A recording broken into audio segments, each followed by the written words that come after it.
Hola queridas estudiantes, espero que estén muy bien, que se estén cuidando en sus hogares. Vamos a explicar un poco en qué consiste el material que se envió a sus hogares del módulo de Ciudad Contemporánea. Ok, aquí tenemos la guía de fenómeno urbano en América, la guía número 2. Recordar que el fenómeno urbano se relaciona con este invento humano que son las ciudades. Nuestro objetivo acá es caracterizar el fenómeno urbano en América, nuestro continente, y hacerlo a través del análisis de paisaje y gráfico para finalmente reflexionar sobre la problemática urbana en Latinoamérica, es decir, reflexionar sobre cuáles son las problemáticas que se relacionan con la ciudad en nuestra región latinoamericana. Algunas de las preguntas que orientan este trabajo: ¿qué características tiene el fenómeno urbano en América? Y ¿qué problemas se relacionan con el fenómeno urbano en Latinoamérica? ¿Ok? Vamos entonces con el primer ejercicio. En la actividad 1 tenemos que hacer un análisis de gráfico y las instrucciones nos piden que lo analicemos y luego respondamos las preguntas a continuación. El gráfico tiene por nombre Población Urbana en América año 2007. Esta es una fecha que ya han pasado algunos años, pero nos sirve como referencia respecto a cuáles son las características que tiene nuestro continente actualmente en relación al fenómeno urbano. Cuando analizamos un gráfico, siempre es importante fijarnos en el título y luego ir a la simbología. La simbología nos da un poco algunas luces de qué va a tratar este gráfico. En este caso nos indican que ciertos colores se asocian con porcentajes de población urbana. Recordemos, población que vive en ciudades. Y tenemos también un color negro que nos indica ciudades con más de 10 millones de habitantes.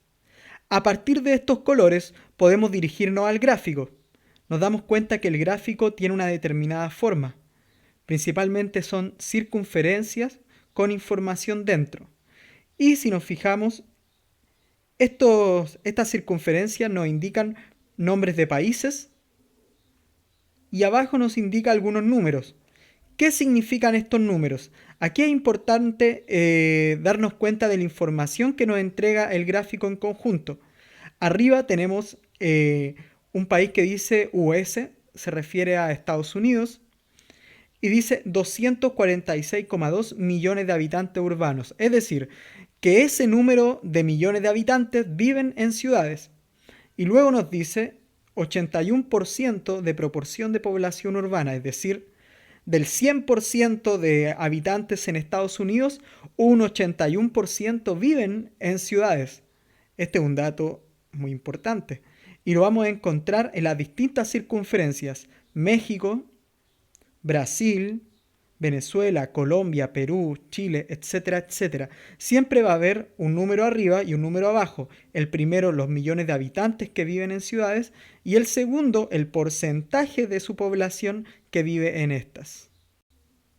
Además, contamos con las circunferencias negras que, recordando la simbología, nos indican ciudades con más de 10 millones de habitantes. Tenemos algunas como Buenos Aires, Río de Janeiro, Sao Paulo, Nueva York, etcétera, etcétera. Vamos entonces a las preguntas. La primera nos dice: ¿cuáles eran las 6 ciudades más pobladas de América en 2007? Señale.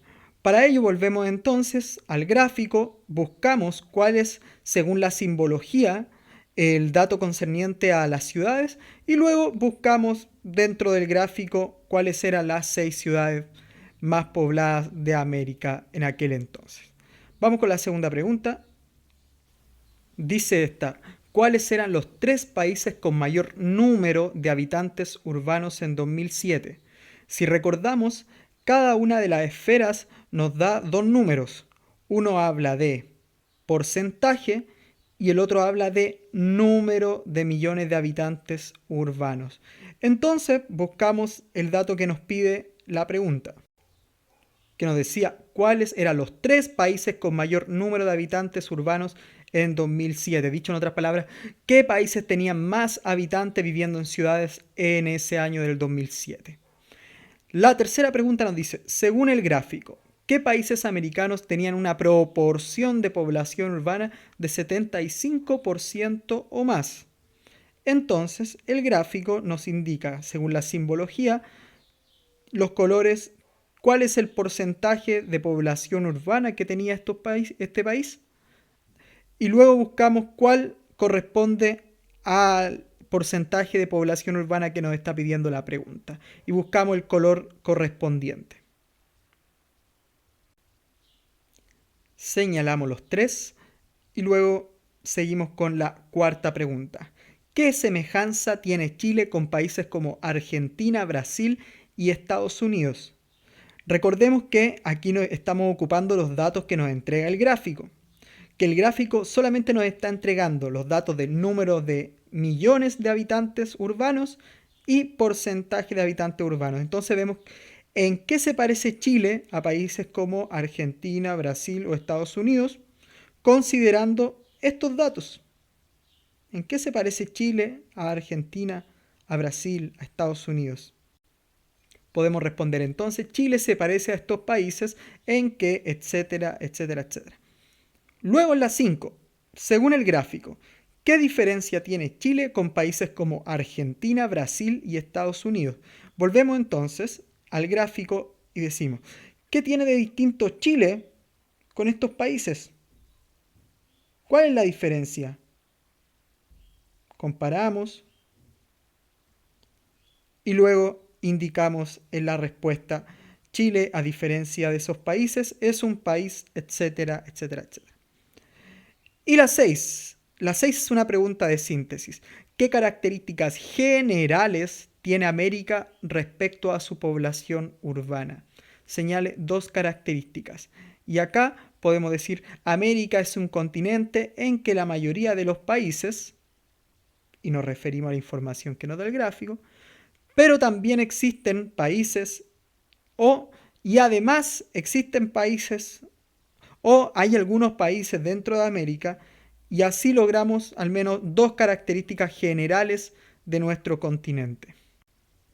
En el segundo ejercicio tenemos que hacer un análisis de paisaje. Tenemos acá la Villa 31 en la ciudad de Buenos Aires, Argentina. La primera pregunta nos dice ¿qué se observa en la fotografía? Describa 3 elementos del paisaje observado y describimos qué es lo que vemos, características. Describimos los edificios, describimos las calles, describimos el barrio que se ve al fondo, describimos cómo son estas casas, etcétera, etcétera. Ustedes eligen los 3 elementos del paisaje que van a describir. En la segunda pregunta nos dice ¿qué diferencias existen entre el barrio al fondo de la fotografía y la villa en primer plano? Entonces comparamos. A ver, ¿son iguales? No. ¿En qué se diferencian? 3 diferencias. 1, 2, 3. Luego, en la tercera pregunta nos dice, si Buenos Aires es una de las ciudades más pobladas, modernas y de mayor calidad de vida en Latinoamérica, ¿cómo se explica la existencia de sectores urbanos como la Villa 31? Elabore una hipótesis explicativa. Aquí tenemos que recordar lo que significa una hipótesis. Una hipótesis es una suposición, es una explicación posible que puede ser comprobada después. Es decir, en palabras sencillas, es algo que creemos que podría explicar lo que estamos viendo, pero que aún no lo hemos comprobado. Y a esta pregunta podemos responder, la existencia de sectores urbanos como la Villa 31 puede explicarse por, y entonces ocupamos nuestros conocimientos previos respecto a por qué o cómo se forman este tipo de sectores como la Villa 31 que vimos en la fotografía. Y por último llegamos a la última actividad, que es una reflexión personal sobre los problemas urbanos en Latinoamérica. Tenemos acá un primer ejercicio, nos dice, describa una problemática relacionada con el fenómeno urbano en Latinoamérica. ¿Qué problemática puede decir alguien? Podemos hablar de distintas problemáticas. La contaminación del aire en sectores urbanos, la congestión vehicular, la segregación socioespacial, la precarización de algunos sectores, es decir, problemas que se relacionan con las ciudades en nuestra región latinoamericana, países como Chile, como Argentina. Incluso podemos hablar sobre el problema que vimos en la fotografía. Luego, en la segunda pregunta nos dice, explicar por qué, según su punto de vista, la problemática merece nuestra preocupación. Aquí hablamos de por qué creemos nosotros que es importante. Es importante esta problemática porque... Y en el tercer ejercicio proponemos cómo podemos dar solución a esta problemática en el futuro.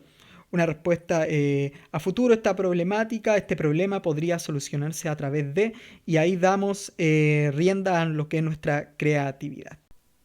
Bueno, niños, niñas, eso fue todo. Ustedes saben que pueden enviar cualquier duda a través de mi correo electrónico, a través del WhatsApp, que pueden pedirle a su profesor jefe, profesora jefe. Así que muchos cariños y que tengan una excelente semana. Bye.